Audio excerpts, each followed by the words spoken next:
this happen. Thanks again, Sanjeev. It is such an honor to be with you all here. It is.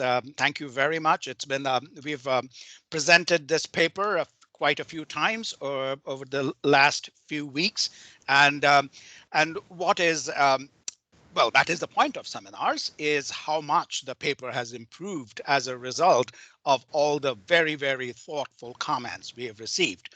Um, I'm come from the Chicago Rochester Intellectual School of Thought as a Rochester PhD, and we were, for instance, told you better be old enough and ugly enough to handle the truth. Otherwise, go do something else.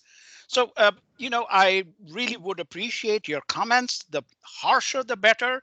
If And I would have this request for you. If at throughout this seminar or at the end of it, you're like, Rajiv, Mahendra, uh, this isn't going anywhere. Go do something else. Don't waste your time. Please do let me know. We will treat it with due respect and behave accordingly.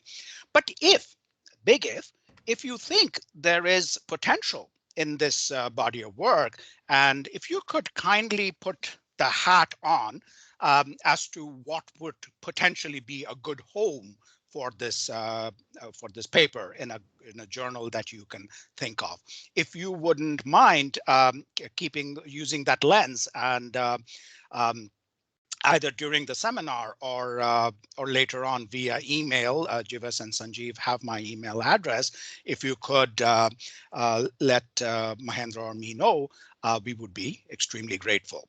So without further ado, I'm going to now try to share the screen. Can you see the screen? Yes, we can. Yes. Okay. All right. So this paper is joint work with Mahendra Gupta, who is a distinguished endowed professor of accounting and the former dean at Olin Business School at WashU in St. Louis. And it's been a fabulous experience working with my former dean. So once again, we are thrilled to be presenting this body of work to you. What are the research questions? In the presence of asymmetric information, how does one go about objectively and systematically measuring the probabilities of diligence and objectivity? Having done that, is there a way to measure the probability of moral hazard? And then the next step is moral hazard, of course, is post-contractual opportunism, is to say, can we measure adverse selection and report quality? The last bullet point here is you can consider it a weakness. Also, you can consider it a challenge, is we do not explicitly model the incentive structures in this paper. And I will emphasize this over and over again, is that we would really like to build up a conceptual framework for the incentive structures. And also as a policy matter, we will see that some of the policies that regulatory bodies have implemented have not really had the impact they were trying to happen. And clearly what they're doing is not working. So we would like to understand what the incentives that could be placed in order to make this happen. As an example, because so far there's nothing here about accounting or finance. In particular, let me tell you, I am diabetic. So I need to go to my endocrinologist. So what is, when I go to the endocrinologist, this is a clear situation of asymmetric information.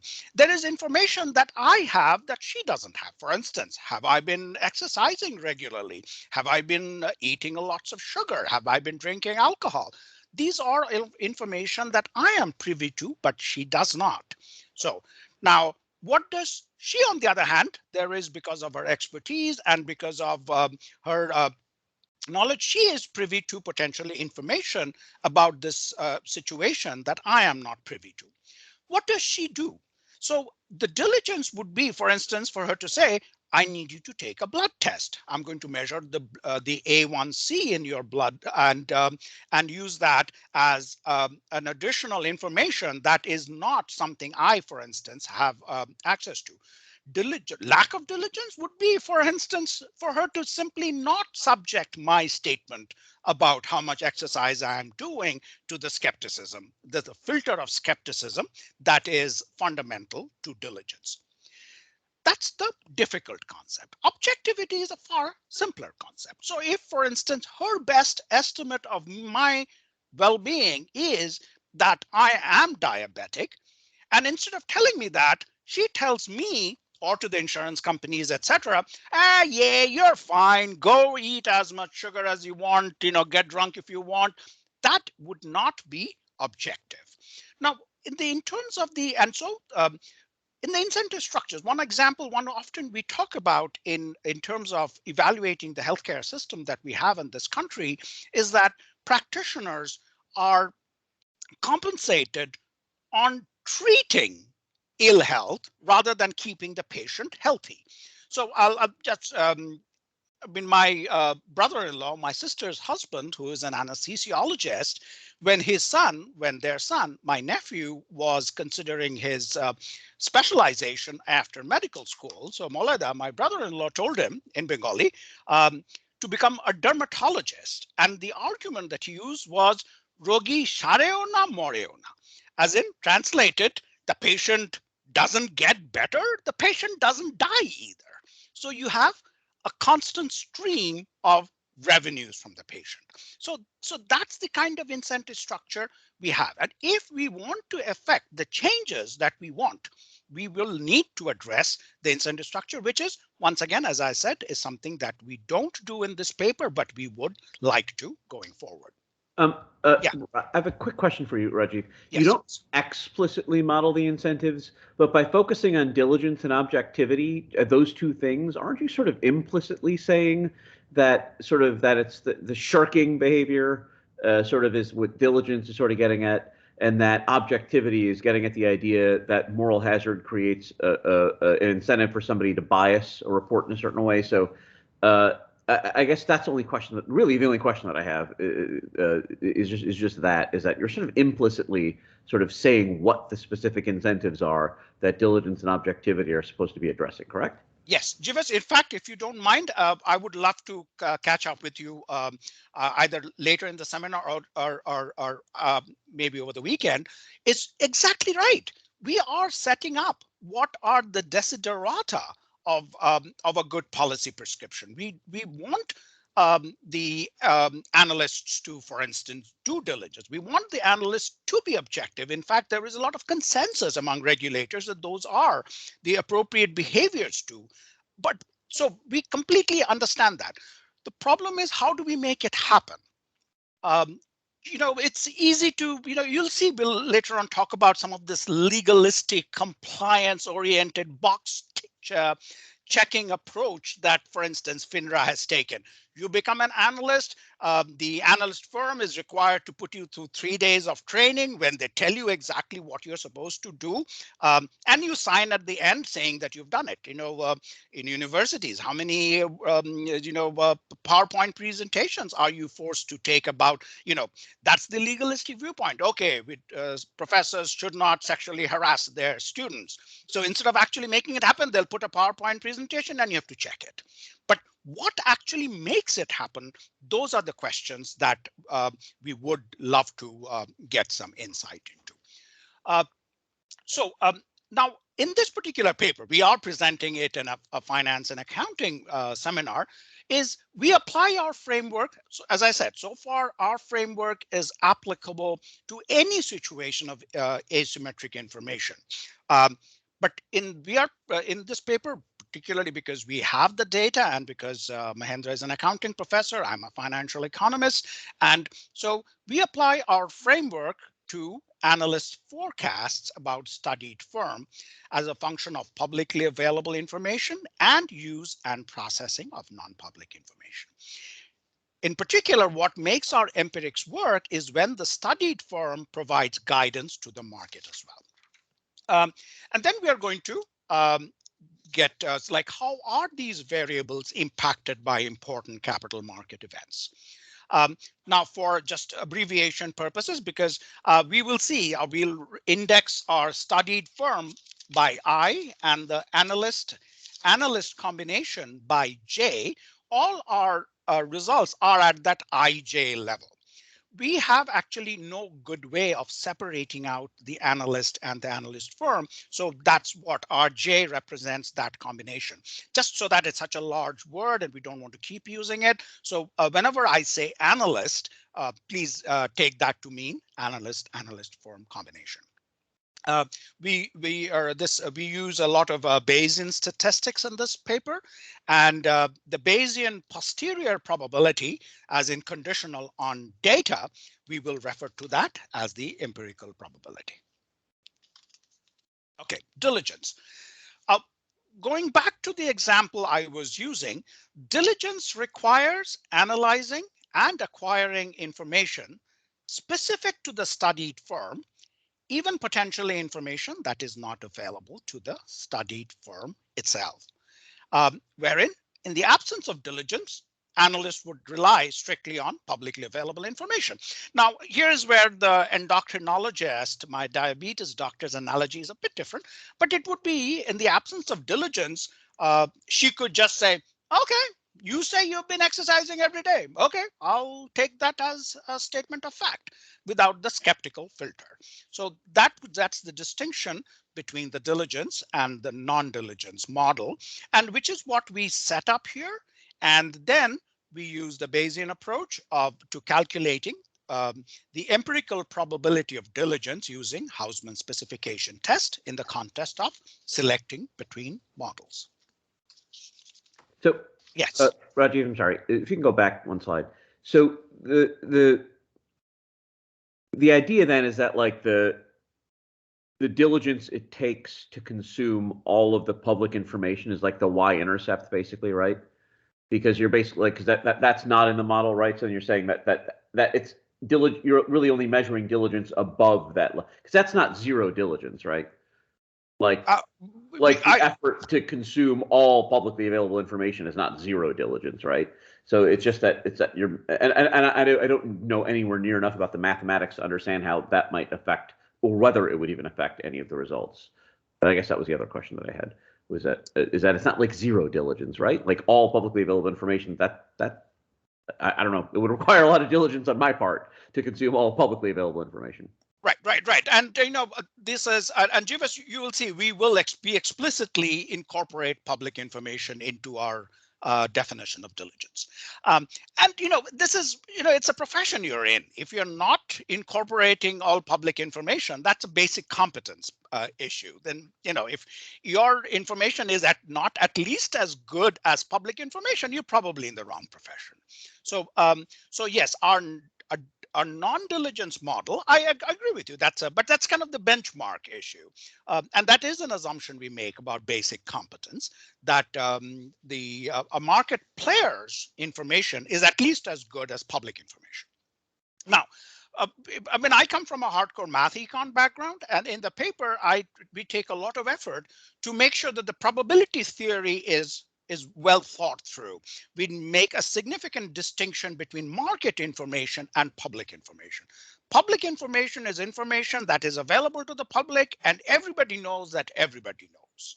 All right, so that's what we are taking. And Jivas, I'll address this in a short while. We'll see that our diligence model specifically takes into account all publicly available information. Objectivity is conceptually much more straightforward. Objectivity is, if I am the analyst and if my best estimate of the studied firm's earnings is 66 cents a share, then am I reporting 60 cents as my forecast? That's the objectivity.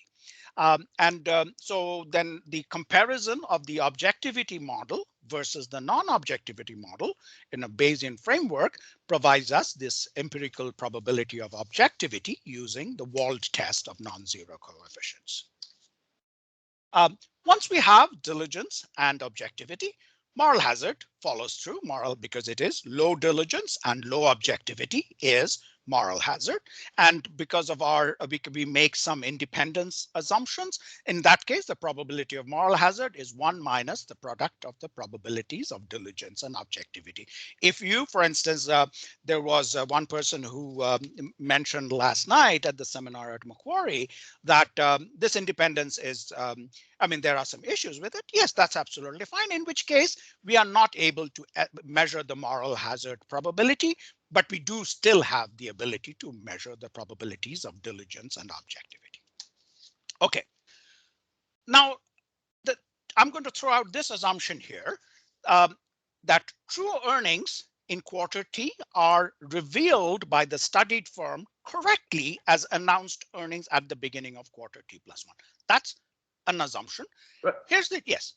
I'm so sorry. There was a question that already has some positive feedback in the chat. Ben asks, would lack of independence by an auditor count as lack of objectivity in your conception?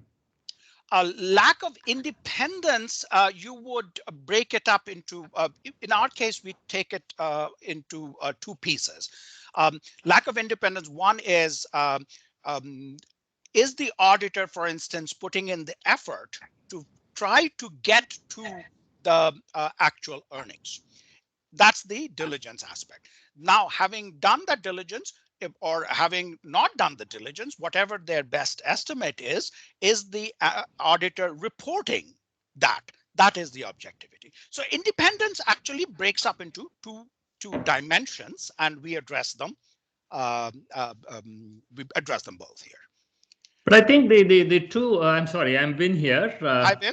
The two are highly interactive. So if so, the thing is that if an auditor is not independent, then there is less gain to him by actually finding out everything that he needs to find out, right? So there's a there's a pressure from the manager on the auditor to not be independent, right? So that's the whole thing. This is the reason that auditors get values. It's because of their.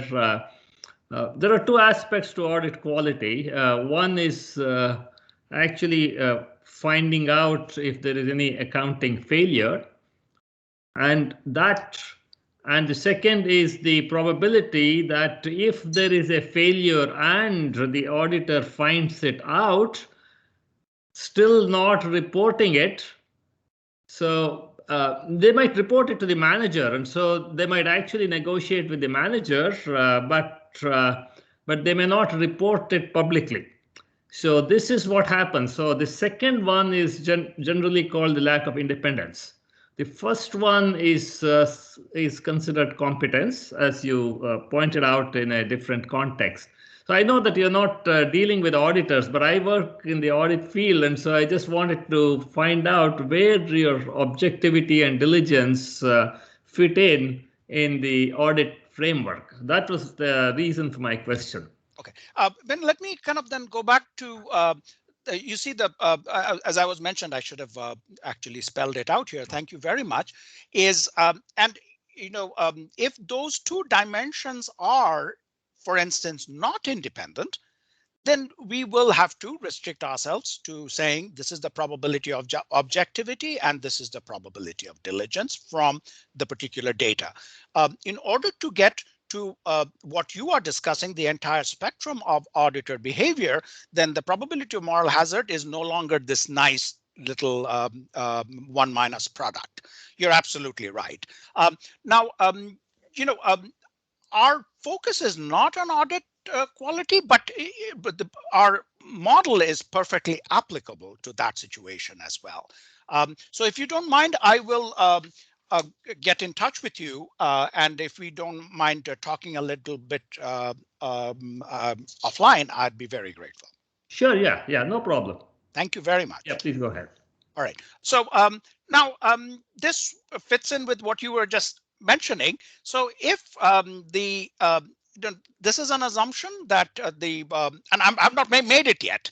So if we make the assumption that the studied firm actually announces its true earnings at the beginning of the next quarter, then a few things we can do.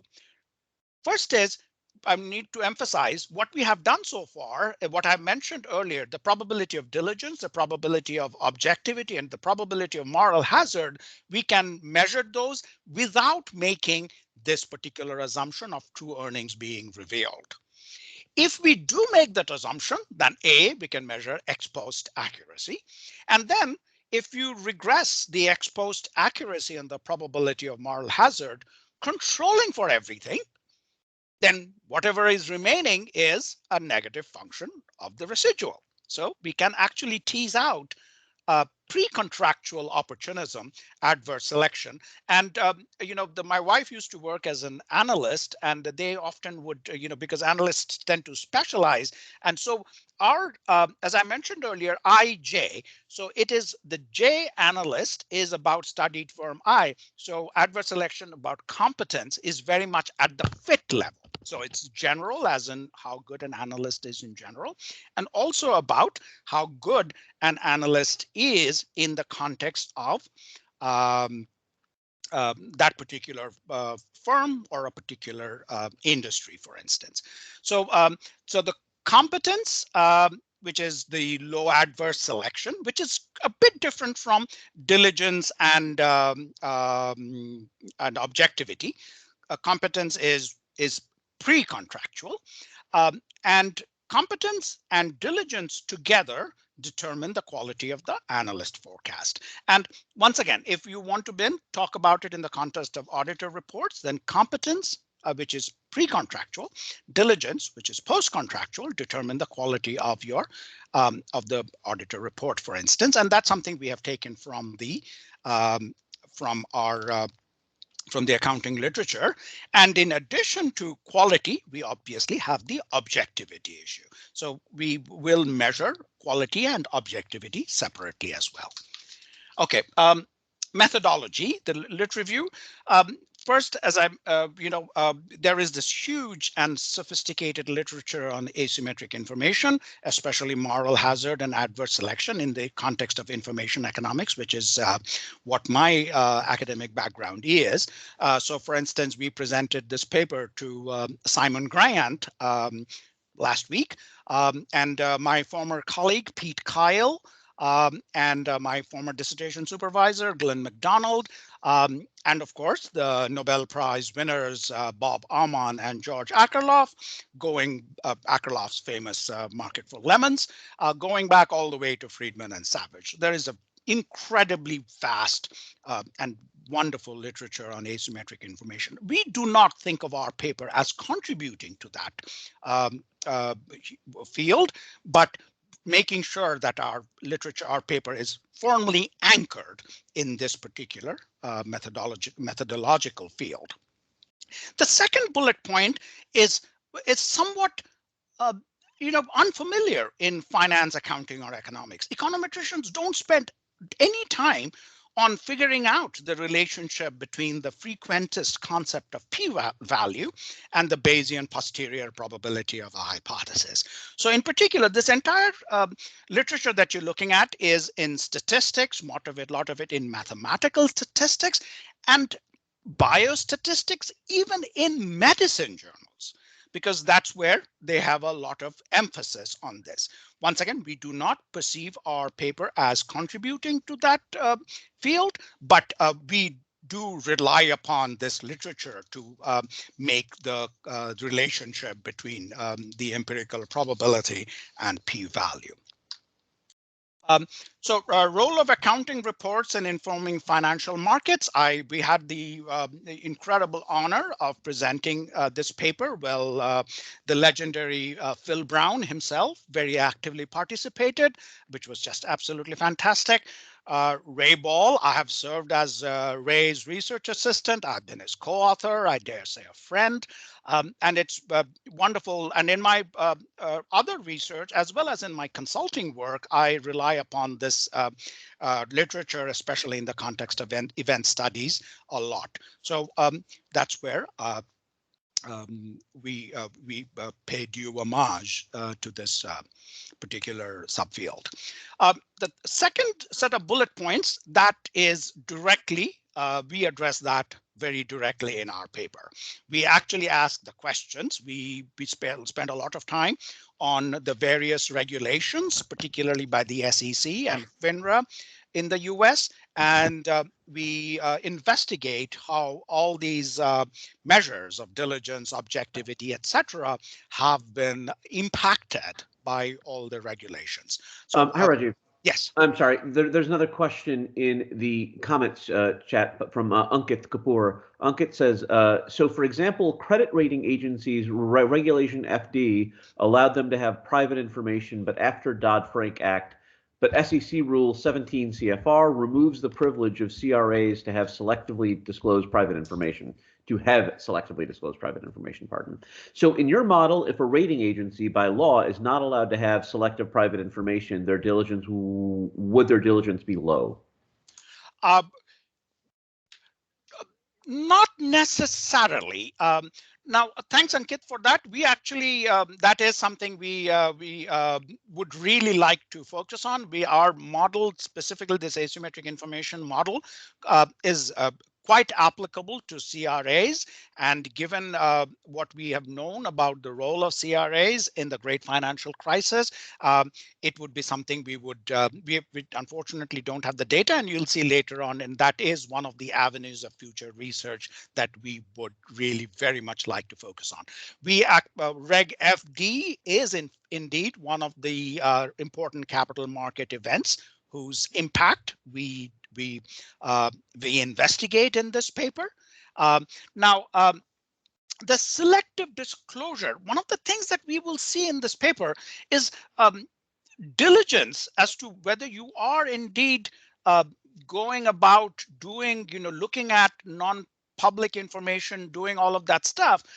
At the end of the day, being lazy is not as much of a crime as being dishonest, as about lying, right? So the selective disclosure part, and as I mentioned, my wife used to be an analyst, and so a lot of there used to be this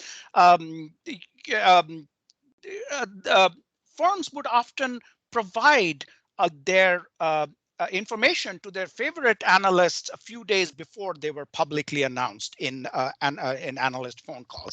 That has been quite curbed as a result of Dodd-Frank, and Reg FD was a very, very narrow, right? Ankit, it was about if you are disclosing to one group, you should be disclosing it to everybody. That part of his, and we'll see this in a moment, it's not about the diligence aspect, but about the strategic behavior aspect, which is much more in the context of objectivity. Thank you so much. And I will email you, and it will be great to discuss this in more detail. Accuracy, there is a great literature on accuracy of analyst forecasts, and we acknowledge it. We use the measures that they've used. Some of the questions that they ask, for instance, and we will see that relates to something in a minute, as to, for instance, they talk about whether analyst forecasts are more accurate than management guidance. And there are some very interesting results that depending on how macro variables are relevant in earnings, that determines some of these accuracy of analyst forecasts. We take the measures from them, but we don't quite take that any further. Competence and diligence determine report quality. This is, all these definitions are based on firmly on the literature that we have cited to here, and I would love to speak more if you are so inclined. We do not. This is not a focus. The relationship of analyst forecasts of management guidance is not our focus, but we clearly, and the empirical structure clearly requires that management guidance. All we really need, and we'll see, we allow management guidance to have learning imperfections as well as strategic behavior, but it's the correlation with the actual earnings that we need empirically for all our measures to go forward. And so that is something that is a literature that we have had to study in quite a bit of detail in order to make this body of work happen. And once again, coming back to this, and Jeeves, as you very correctly pointed out, this would be great. And as somebody who spent a lot of time in consulting, what are the incentives or analyst firms in order to make these policy prescriptions happen? There is a lot of these regulations have really tried to address these conflicts of interest. And you can see that the bottom of the bullet point, what's an analyst to do? Carolyn Trabuca's many hats. I was actually involved as an expert in that litigation. So it's something that I have more than just an academic interest in. This is something, the access to management, networks, and relationships, and many of you know this field far better than I do. For instance, there has been some work that suggests that people in the analysts with quote unquote foreign sounding names have less access to for lack of a better word, the old boys network that often senior management is in the US. And clearly that has changed dramatically even in the 34 years since I came to this country. And it's interestingly enough, a lot of this results are often about that what matters is which high-end preppy boarding school analysts and management went to rather than which graduate school they went to. So some of these findings are phenomenally interesting, and there is a lot of gender biases that have been studied recently as well. In particular, our data, and I will explain that in just a minute, because our IBIS data, I have actually communicated with IBIS. Not only do they want hundreds of thousands of dollars in addition to the academic subscriptions that we do have, they're mapping from the analysts' estimated codes to actual names are very unreliable. And on top of it, they're actually restricted because of litigation issues. So if I, for instance, want a particular mapping from an analyst estimated, those are the terms that they use, to actual analyst firm, an analyst, then that has to be cleared by the submitting party. So we have, let's say, 100,000 such observations, which would mean I'll have to send 100,000 emails to IBIS. So we do not quite do those informations as to those analyses as to whether this access to management, networks, and relationships quite make a distinct difference. Roger, sorry, there's another question from Ben. He says, it's still not very clear how moral hazard differs from lack of diligence. If they are substantially the same, why do we need a different model? Then he says, and then he has another question, so we'll start there. Oh, okay. So moral hazard, there's, going back to my example of my endocrinologist. So diligence is all about trying to get to your best estimate. And objectivity is whether you report the best estimate. So the endocrinologist, looking at what I have said, looking at my blood result, realizes to herself that Rajiv is in bad diabetic shape. But does she tell me that? That's the objectivity. Instead of telling me that, look, you're in bad diabetic shape, or telling my insurance company that, what does she tell me? So diligence and objectivity are clearly separate dimensions, and both of which combine together to talk about moral hazard. Clearly, both are involved in that. What's the second question, Jeeves? Then his next question is the pre and post contract distinction. Oh, I'm sorry. I'm sorry. Ben didn't mean for me to ask that. First question aloud. I apologize for misunderstanding. And I think he's saying his next comment was not meant for you right now. It'll be included in the notes that Teresa sends you from the workshop. So my apologies for interrupting. Go ahead. Okay. All right. So in an interest of time, I'm going to go straight into the positive, the restrictions that we impose in this paper. Um, First is we use multiplicative models in this paper, and the reason is to make our models comparable across firms and industries, and probably even more importantly, across time. So in order to make that happen, we restrict our attention to positive actual earnings, management guidance, and analyst forecasts. Um, and one, of course, is it a strong restriction? Of course it is. And I will, one of the good things about honest research is to be very upfront about what our restrictions do.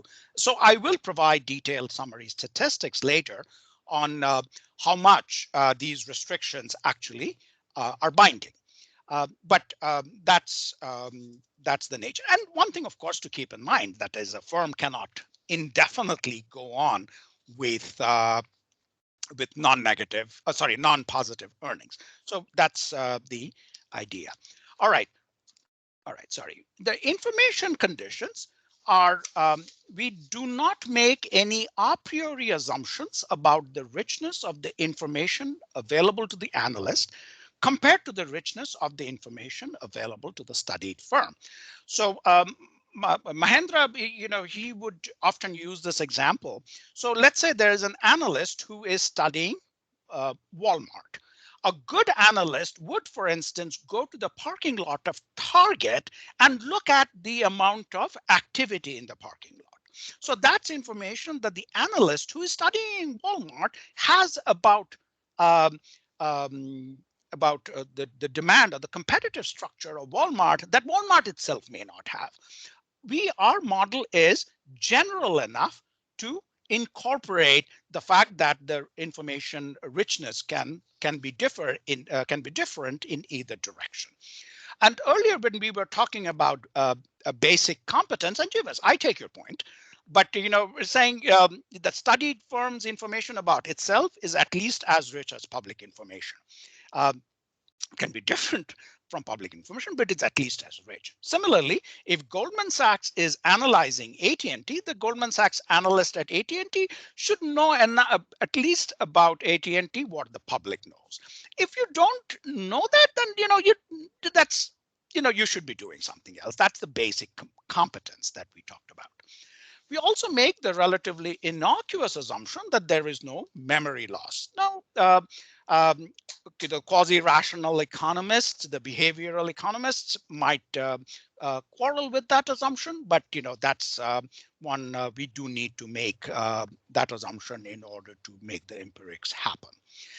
The final bullet point is, what is the empiricist information? Is the information that's available to Mahendra and me is exactly the same as public information. That's a strong assumption.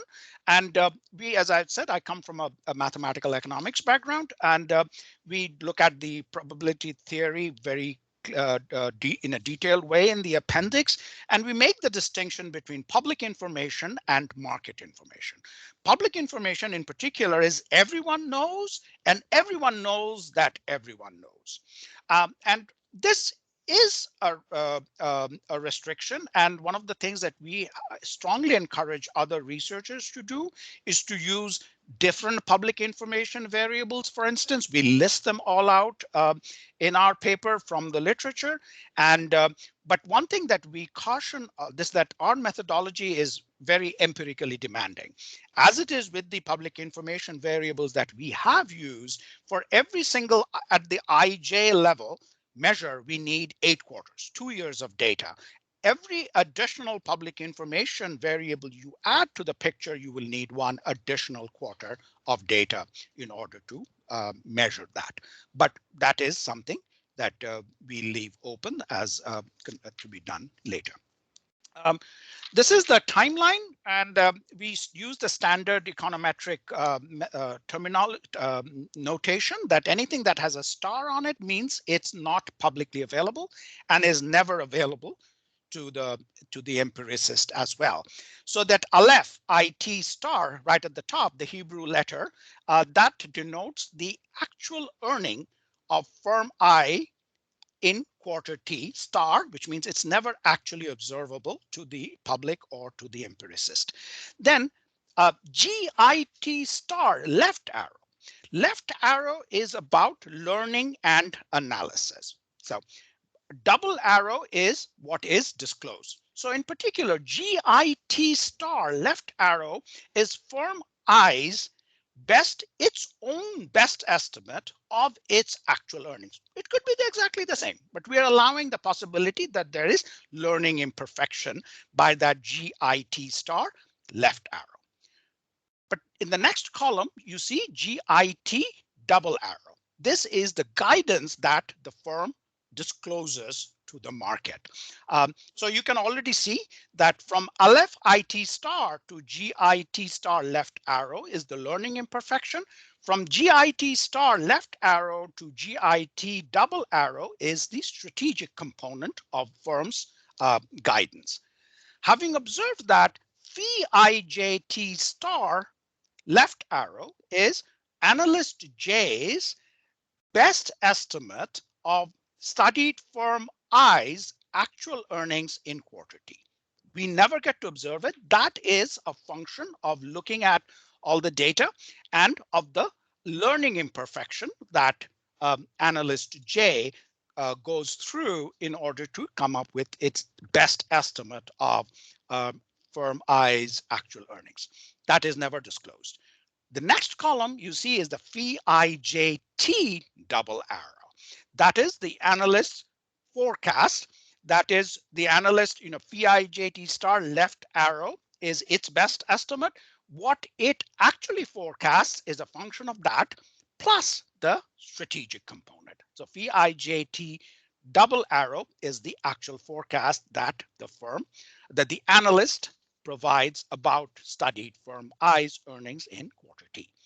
In the beginning of quarter T plus 1, there is the announced earnings, YIT double arrow, announced by firm I about its own earnings in quarter T. So for the first part of the paper, where we talk about diligence, objectivity, and moral hazard, we don't make any assumption beyond this point. But if we make the further assumption, which we do for the second half of the paper, we assume that this YIT double arrow, the announced earnings, is actually exactly the same as actual earnings in quarter T. If that is the case, then we are able to measure accuracy, adverse selection, as well as quality. So there's a part of our paper which relies on that assumption, part of the paper which does not. Okay. Rajiv? Yeah. I have a dumb question, and maybe this just relates to the external setting, but if the analyst's job is to predict the earnings that are reported, why would the reported earnings not be the actual earnings? Because that's the asymmetric information. I apologize. Maybe I just completely misunderstood, but I thought what you were saying is that YIT double arrow, that the assumption is that the reported earnings are the actual earnings. Did I misunderstand that? That's the second half of the paper. Oh, okay, that's the second half, right. And right. So what I'm saying is, in a world where the analyst's job is to predict the earnings that are reported, I guess I'm struggling with why that's an assumption we need to be concerned with. Oh, okay. For one, let's first say that assumption doesn't hold. Okay, so Jivas, in that case, we're simply saying, okay, we see the announced earnings at the end. We are able to, given what we see about the forecast, public variables, guidance, we are able to, because the analyst has the asymmetric information, it does not observe the actual forecast. Okay, so that's what we are able to measure, diligence and objectivity. That's ex ante. All of that is ex ante. Probability of diligence, probability of objectivity, and probability of moral hazard are all being estimated ex ante. In addition, if we say that the announced earnings are in fact actual disclosure, then we are able to, then there is some meaning to the word of ex post accuracy. And that's what we do for the second half of it. No matter what, Jivas, and this is the part, this is asymmetric information. Phi JT star need never equal actual earnings. Even if the future earnings are actually disclosed in the future, they need not ever. And that's the idea of asymmetric information that analysts are, that we are in the market for lemons business here. That's what we are measuring. So the firm's learning and announcement process. First is this learning imperfection. So the firm, it's if the actual earning is Aleph IT star. There is that estimate. It observes the GIT star left arrow is firm I's best estimate of its own earnings. It allows a systemic, the AI left arrow is the systemic part of it, and log of EIT star left arrow is the learning imperfection. Having observed, having done its best estimate of its own earnings, the strategic component is where it sees what it's best estimated, but does it actually announce that as its guidance? And so there is the strategic component, which has the systemic part, log of AIT, right arrow, plus the log of EIT star, right arrow, the strategic component, which we never get to observe. Which gives us the first lemma, which is that multiplicative model. The analyst guidance is a product of that AIT double arrow, the actual earnings times this EIT star double arrow, which is a combination of the learning imperfection and the strategic component.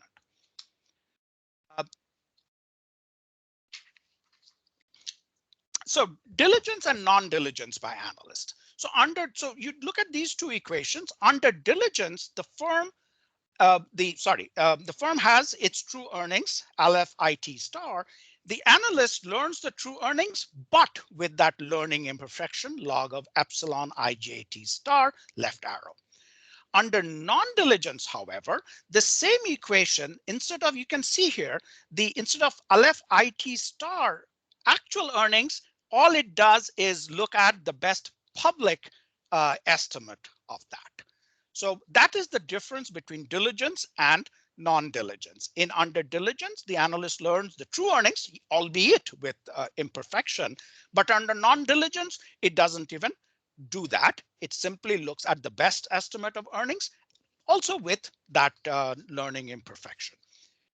And as we have discussed before, all these stars are not observable to the econometrician. So in order for us to do our empirical work, we need to get our a regression equation, which is a function of observables. And this is the first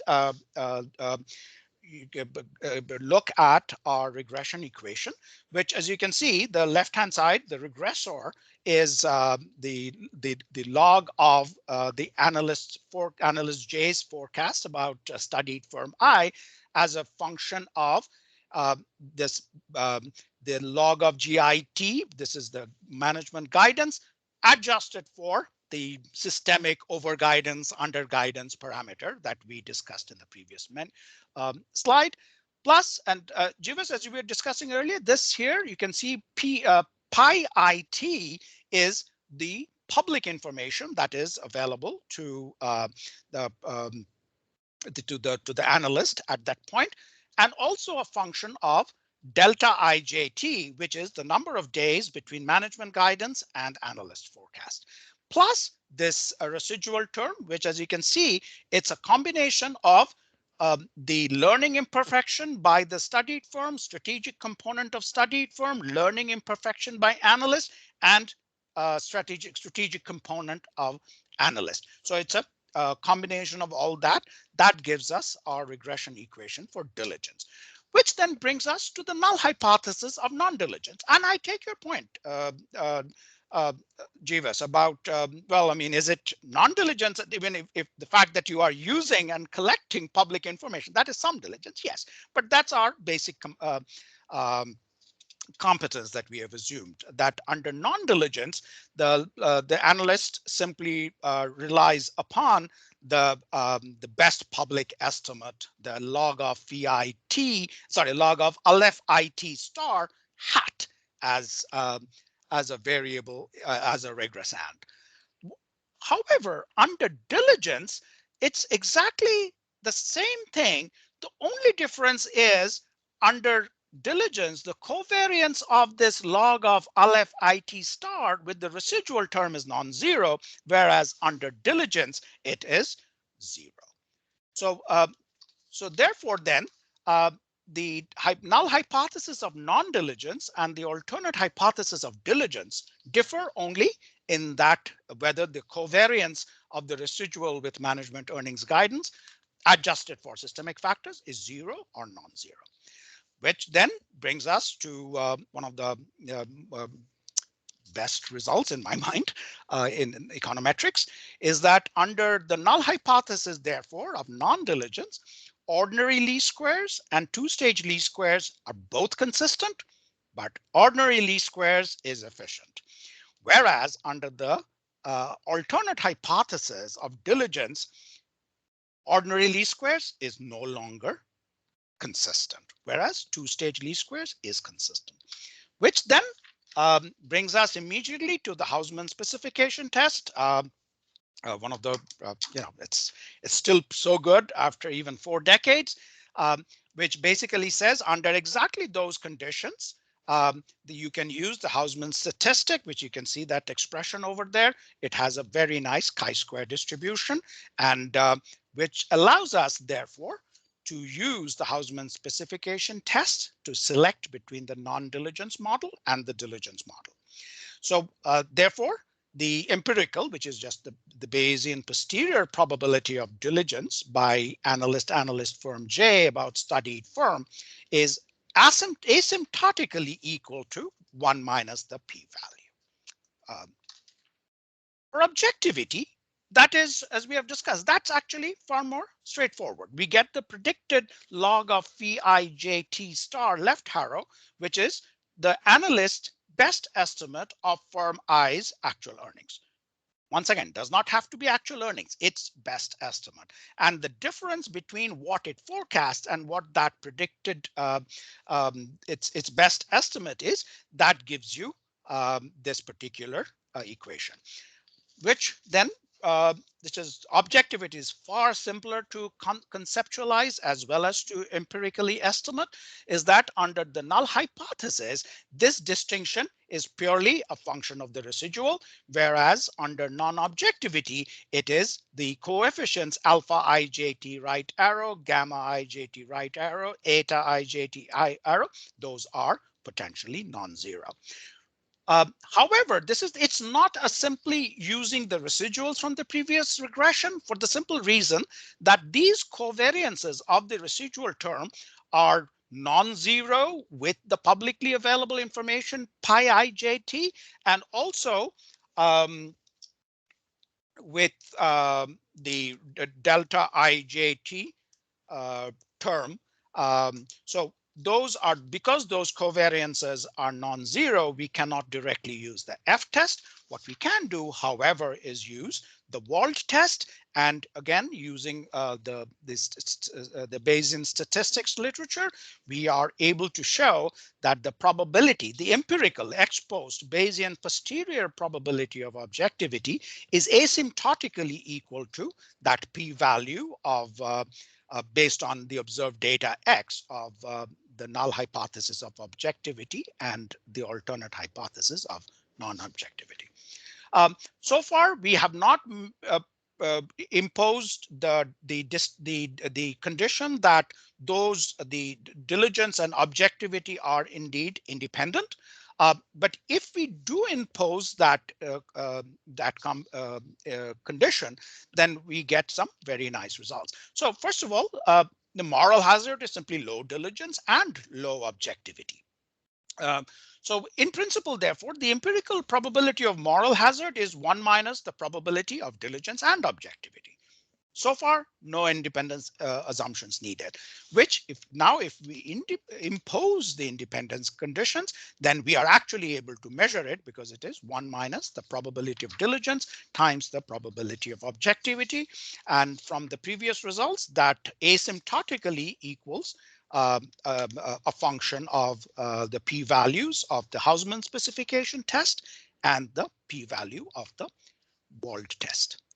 Okay, our data, 1996 through 2020, except we take out the periods of 2008 and 2009, the great financial crisis, and we, all the regularity conditions on stock days, trading volume, closing bid and ask, SIC code, all of that good stuff. As I mentioned earlier, we restrict ourselves in order for us to have a multiplicative model, positive management guidance, positive analyst forecast, and positive earnings announcements. Now, we do not allow for any substantive revisions of guidance, forecast, or earnings. Now, what do I mean by substantive? So let's take forecast. If let's say an analyst at Goldman is studying Walmart, and they give for the same quarter a number of forecasts. If the revisions of the forecasts are exactly the same, but they just are revising them, we don't throw them out. But if they change the revisions, that's what we call substantive revisions, then those are excluded. And I will talk about, these are all filters that are not trivial. And we will talk about how much these filters change the data sets in just a short while. As I mentioned earlier, the mapping from actual names of analyst firms and analysts to their codes is not reliable. And IBIS has gone through a lot of this anonymization and reshuffling. So we have had to be very, very careful about our paper not being affected by these things. Once again, the losses of years and firms as a result are not trivial, but they are what they are. So summary statistics. So in the interest of time, I'll actually go forward very quickly. I want you to, if you don't mind, look at the first 3 rows, the number of observations. So this is the data set that we actually use in our empirical model. So the number of observations of log of analyst forecast of earnings per share is 74,289. And log of management guidance, number of observations, 8488. Log of announced EPS, 8654. If we were not to impose all the filters that we had, and about positive earnings guidance, no loss of SIC codes, and so on, then the filters would be significant. The number of observations are quite a bit higher. So as you go back, we can see the number of observations for analyst forecast, 74,000. Whereas if we did not impose the filters, we would have 126,000 observations. Similarly, management guidance, 8,500.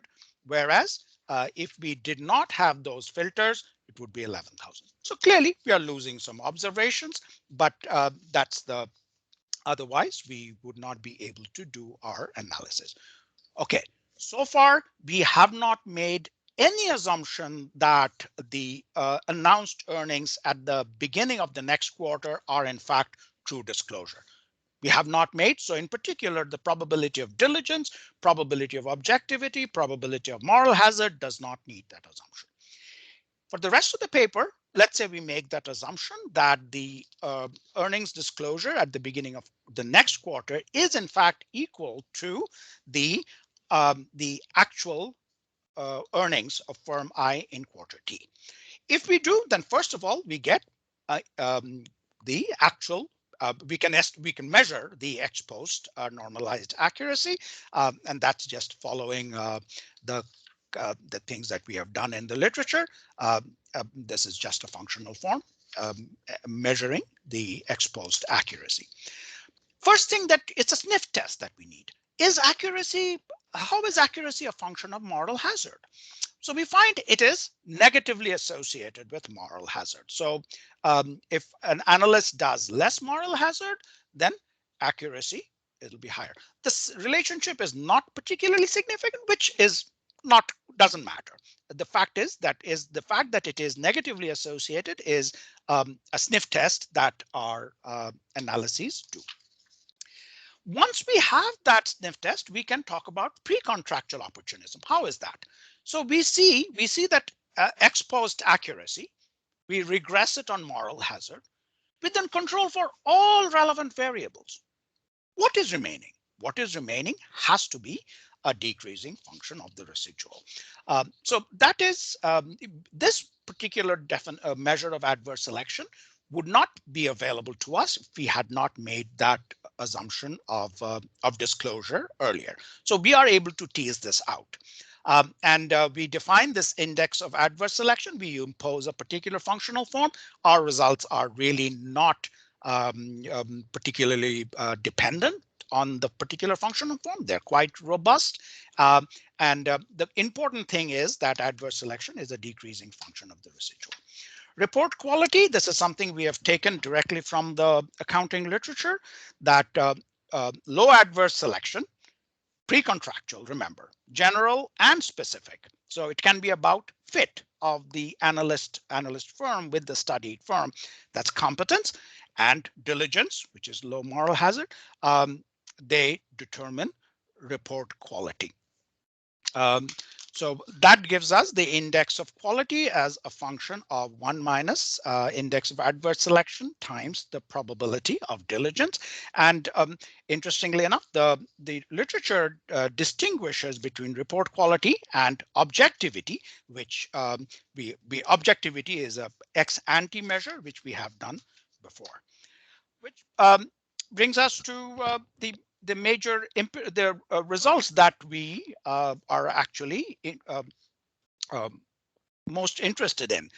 All the major capital market events, and Ankit, you had mentioned some other major capital market events, and those are things that we can definitely talk about in more detail. So we selected these 7 major capital market events. They are detailed in section 10 our paper. So we have the dot-com bubble before and including 2001. So as you can, for most of us, at least of my vintage. So the blue here shows NASDAQ stocks, and the red shows S&P stocks between 1994 and 2001. That peak on March 10 to 2000, and all the downs and ups that we saw after that. I mean, most of us remember exactly how much we lost during that period. So that's the first capital market event that we talk about. Reg FD of 2000 was, it's not a financial, it's a financial regime change. It's not directly relevant to analyst behavior. It is about an issuer, if it discloses any material non-public information to one party, then it also has to disclose it to all parties. So that we identify the Reg FD of 2000 as a potentially important capital market event. SOX of 2002, once again, it's a financial regime change, not directly relevant to analyst behavior. And the the aim rather of the Sarbanes-Oxley Act was to increase in investor protection. And it created the Public Company Accounting and Oversight Board, PCAOB, imposed criminal liability on CEO or CFO who knowingly or willfully submit financial statements that are not necessarily true, and so on. Once again, it's a financial regime change that we observe. The next one is, however, one that is directly relevant to our paper on analyst behavior. So this is when the SEC knocked some heads together and settled enforcement actions against 10 Wall Street firms. The SEC, the NASD, the NYSE, the New York Attorney General, other state regulators all kind of joined in. And this is the part that was very interesting. Analyst firms agreed to separate research and investment banking. And we spend a lot of time in the paper actually looking through how they used to be so commingled until then. And there are some quotes which you can see how this was potentially very necessary.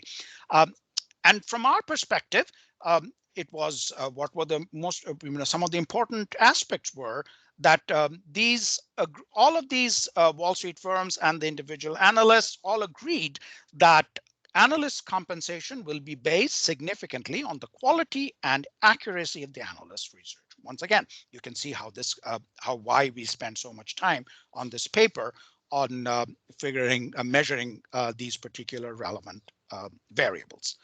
And also that the analyst's compensation cannot be based upon IB revenues or even input from investment banking personnel, which was pretty much standard before this global analyst research settlements.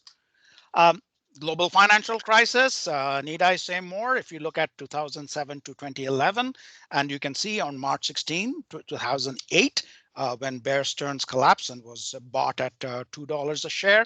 Our daughter was born just over a month before that. So our daughter's a full-fledged GFC baby. And global financial crisis, as my co-author refers to it, as was a kind of crisis of confidence. You know, pretty much from an econometric perspective, that's a situation where we honestly don't know what was going on. So that is clearly a very important capital market event, which we talk about in gory detail.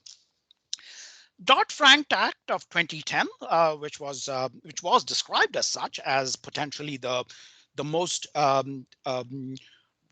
substantial regulatory attempt at the American capital market system. And this alphabet soup that was created the OFR to support the FSOC, the new CFPB, which was Senator Elizabeth Warren's pet project. The activities of the Fed were subjected to greater public disclosure and oversight by the GAO. And then, what clearly was one of the things that was a large contributor to the GFC was the fact that some of these complex derivatives were things that was not enough disclosure about them, and people did not fully understand them. So one of the implications of Dodd-Frank was that more derivatives had to be cleared and traded through regulated exchanges. Hedge funds and credit rating agencies were subjected to greater disclosure. There were attempts to incentivize executive compensation and securitization to make sure that they were not taking excessive risk. So excessive risk was not particularly rewarded. Once again, this is a financial regime change, not directly related to analyst behavior, which brings us to the most important, attempt at regulating analyst behavior, FINRA 2241 in 2015. And once again, it is this compliance approach, the legalistic approach that FINRA adopted. So, put together these, written procedures to promote all these great things. Whether they actually work or not, they really don't care. I have done a lot of litigation work in compliance, and that's kind of the the box checker mentality. So once again, must establish, maintain, and enforce written policies and procedures reasonably designed to ensure exactly what we are measuring in this literature. The question is, did they work? Which brings us to the impact of major capital market events. So I urge you to look at the first, second, third, fourth row, the incremental fixed effect following FINRA 2241. You can see that the empirical probability of diligence increased significantly. Awesome. If you were FINRA, you'd be very happy. The index of quality of forecast also increased significantly. Awesome. But then let's probe this a little further and say, okay, let's put together the incremental fixed effects following the great financial crisis. And then, so if you look at that same fourth row, and you see nothing is significant. That is but if you look at what happened, what is the impact just following GFC and Dodd-Frank? The probability of diligence significantly decreased. Quality of forecast significantly decreased following the, when we're measuring following the GFC and Dodd-Frank. But the next arrow says everything is not significant, which means that the most FINRA 2241 was able to achieve is move these important, very important measures exactly to pre-GFC levels. So I've actually had a number of email exchanges with the chief economist and the deputy chief economist of FINRA, and they're not thrilled about these results. And so which brings us to, once again, what do we do about it? this whatever FINRA has done, this kind of compliance legalistic approach has clearly not worked. So if you go back to what I mentioned, the bullet point right at the bottom of the slide is uh, how can we make this happen? Clearly, we want, from a policy perspective, we need more diligence, we need more objectivity, we need less moral hazard, we need less adverse selection, and we need higher quality. How do we make this happen? So one of the things that, for instance, Simon Grant had mentioned is if we take kind of a social welfare function approach and include these costs and benefits and try to come up with a conceptualization of all this. But most importantly, again, we would like to get a sense of how these incentives can be structured in order to affect the changes that we mentioned earlier. We would need the conceptual framework, which we don't have, and also we do not have access to such data, which we would love to speak in more detail. Now, changing the order, if you go right to the top of this slide, is applied to other situations of asymmetric information. And I think it was, I forget who mentioned the credit rating agencies. Our model is directly applicable, the model of asymmetric information, to credit rating agencies and their behavior, especially in the global financial crisis. Unfortunately, we do not have access to such data. If you do, or if you know where we can get such data, we would be very grateful for your input, and we would be very interested in collaborating on future research going forward. The second bullet point is other sets of publicly available variables. As we mentioned, there is in the slides and summary statistics, we show exactly what publicly available variables we use. We would love to encourage other researchers to see if these hold with other publicly variables. The thing to keep in mind is you can keep adding variables, but it is very empirically demanding. At this point, for every ij, we need 8 quarters, i.e. 2 years, to measure probability of diligence, probability of objectivity, moral hazard, and all of that stuff for each that ij level. Every additional variable you add to that regression, you need 1 additional quarter. So this is empirically demanding. So trade-offs as the next thing, that direction for future research, is we would like to know if this diligence, objectivity, moral hazard, accuracy, adverse selection, report quality, do they differ across countries or financial systems? So if you are familiar with similar data for Australia, for instance, or I talked to many of my students from mainland China, and some of the data availability of the Hong Kong Exchange or the Shanghai Exchange, they have leapfrogged ahead of us. And so there are more data sets that are available there. And if you are familiar with it, and this is a question that is of interest to you, we would very much welcome opportunities to collaborate. So Jivas, I think I'm doing very well on time. So that seems to be correct. Yes, we have 15 more minutes. So I'll pause now, and we'll be very grateful to answer, and we'll be grateful for your questions, and I'll try to answer. If I cannot right away, I will get back to you. So Jivas, this question about credit rating agencies, who was that from? I'm scrolling, pardon me. Was that one of the earlier questions? Yes. Yes, Ankit. Ankit, are you there? Do you want to jump in, my friend? Yes, I asked this question. Hi. Hi, Ankit. Hi again. Yeah. All right. Yeah. So very, very important question. And we would love to touch base and see if we can, Sure. what thoughts you might have on it. I mean, my goodness, as somebody who is very interested in policy prescriptions, I would like to know what the CRAs were up to during that period, instead of either non-nuanced description of like they were led astray or they were not.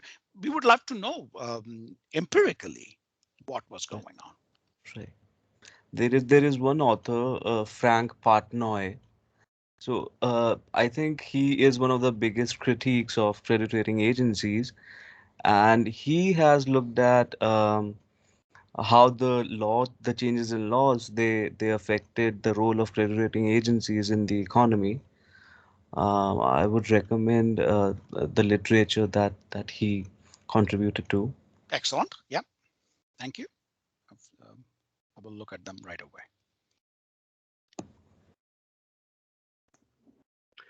We do have a few minutes. Ben, any of the comments you had, did you want to jump in, or should we allow them to slide at this point for the notes? It didn't mean to call them out like that. No, I'm just thinking about it. I mean, my original question there was about moral hazard and diligence. Not sure I still get the exact difference between the two. But anyway, I think Rajiv in between mentioned that it depends on pre-contract and post-contract situations. And I was thinking about it, and I was wondering, this is the question that I said it's only for the note. So I wrote there that pre and post contract distinction probably does not apply very well to an audit setting. It applies a lot better to something like a debt contract, where before the debt contract, there's a lot of adverse selection. And after the debt contract, the borrowers, from the borrower side, that is, there's probably going to be a greater scope for moral hazard, because they might get the funds for a particular purpose, and then afterwards they may not use it for the same purpose. They might use it for a different purpose, and that would be moral hazard. And adverse selection, of course, is that they might choose a bad borrower. So this is it seems to be much clearer there. Again, I'm thinking in terms of more traditional moral hazard, adverse selection separation. But in an audit setting, it is not very clear that there is of course, the auditor is engaged at a particular point in time, but usually the auditor lasts for about 10 to 15 years in the same firm, auditing the same firm. So we are more interested in an ongoing auditor, and then, of course, we might be interested in looking at the engagement as well. But most of the research is about ongoing audit work, and so it's likely that the auditor. So the auditor is interested in continuing the work because they usually, I mean, there is some evidence that they lowball the first year, and sort of it's like a bait and catch. And also the auditor gains a lot of information about the manager, about the whole firm, and so this information is useful in auditing even for the management. So therefore, there is on a yearly basis, there is really not much of a distinction between pre-contract and post-contract. And of course, there's moral hazard and adverse selection, I think, both pre-contract and post-contract. The moral hazard is obvious, and that's the auditor doesn't do enough work. Especially if the firm is doing well and the managers and auditors seem to get along. It seems to be that the moral hazard might be a little higher, so they may not do. So there's not enough incentive there to do enough work. So of course it is incentive based. But what I'm saying is that there is a moral hazard, and of course there is adverse selection lately. So it's also the question of independence and whether it's reported or not reported. Even if they find some problem, it's a process. It's not an event kind of thing. So because they discuss it with the managers, and they might discuss with the audit committee after that, and only in some cases they actually report, even if the auditors, very good auditors, they report only in some cases, not in all cases. I mean, they don't just go and report everything that they find. So that's not how they work. But so, any thoughts on that? Of course, I know you're working on the analyst setting. But I'm just more familiar with the audit setting. That's all. I mean, it's just a little bit selfish on that count, but maybe some thoughts. Okay. Especially in terms of the original conceptualization, in terms of diligence, objectivity, moral hazard, adverse selection. It's not very clear to me yet, frankly. Right. You see, Ben, I'll respond to you the way I always respond when I'm in the presence of someone like Pete Kyle. It's like, I love being the dumbest person in the room. So this nuanced description that you gave is just so brilliant. I love it. Thank you very much for it. If you don't mind, I'll send you an email and we can discuss this in more detail if you have the time, of course. And the other thing to keep in mind, I mean, auditors, whether they're allowed to or not, they do get additional revenue from consulting engagements. So the incentive structures are quite complex.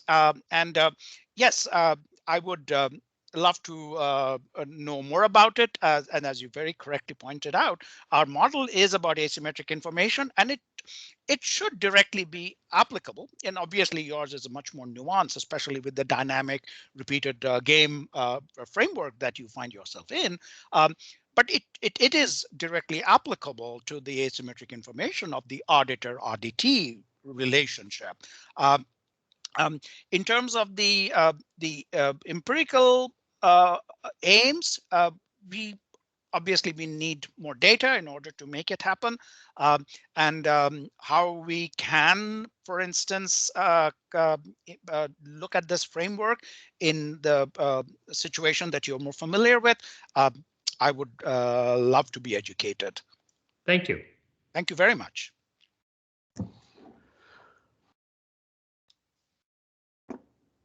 Are there any other questions?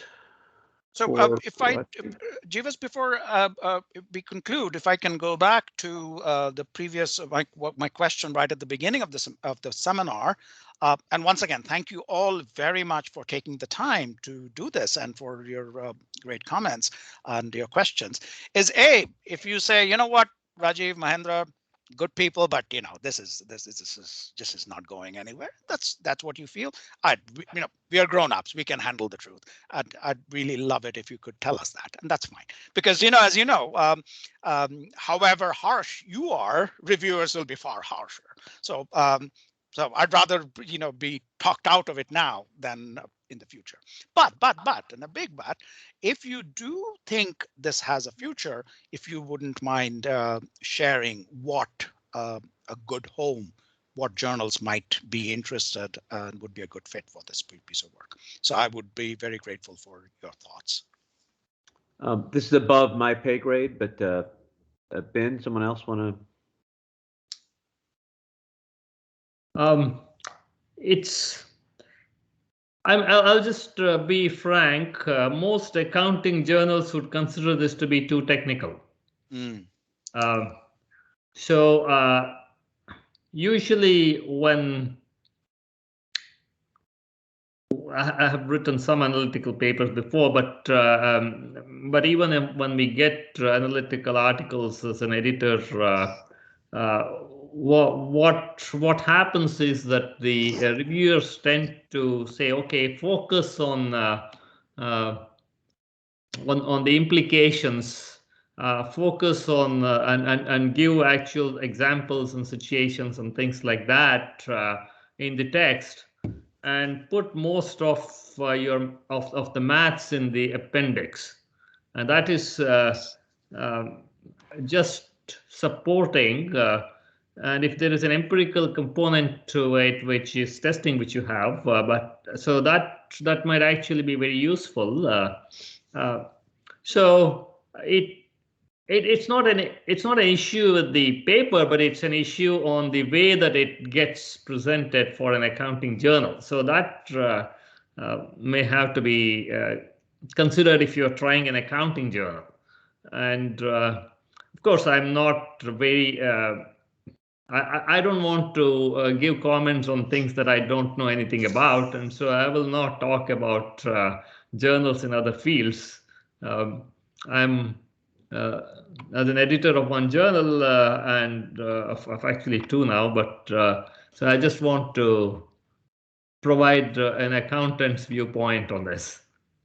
Yeah, thank you very much, Ben. And believe me, Mahendra says similar things as well. When we were discussing this presentation, he actually urged me to kind of make it much less technical. But at the end of it, it was like, if he were presenting it, he would present it very differently. And so I hear you. Thank you very much for that considered opinion. So if we do, so what I'm hearing, if we do want to send it to an accounting journal, it will have to be rewritten quite substantially. Some of the finance people on this, like Sanjeev, for instance, do you have a sense if a finance journal could be interested in it?